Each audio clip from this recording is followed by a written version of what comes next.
et messieurs, nous sommes tous concernés par la situation économique et budgétaire de la Grèce, mais en ces moments, nos pensées vont aux victimes humaines à Athènes.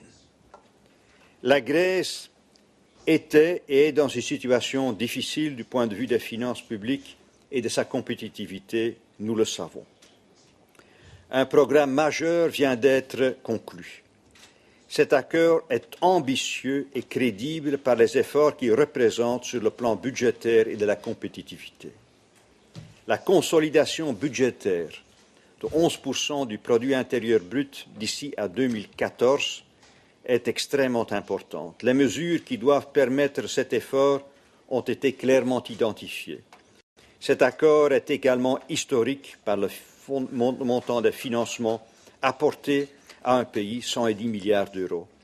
Nous étions aussi engagés en mars à assurer la stabilité financière de la zone euro et dans ce cadre apporter un soutien financier à la Grèce.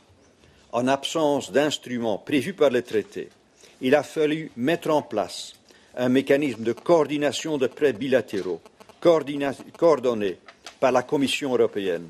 Nous l'avons fait et ce mécanisme est maintenant totalement opérationnel. Je vois maintenant des mouvements totalement irrationnels sur les marchés, déclenchés par des rumeurs sans fondement. Hier, par exemple, sur l'Espagne, mais aussi sur le Portugal. Je voudrais dire très clairement ici que la situation de ces pays n'a objectivement rien à voir avec la situation de la Grèce, qui est unique du fait de la combinaison de trois facteurs que l'on ne retrouve nulle part ailleurs, à savoir une insuffisante crédibilité des statistiques, un problème sérieux de compétitivité et un niveau très haut de la dette publique.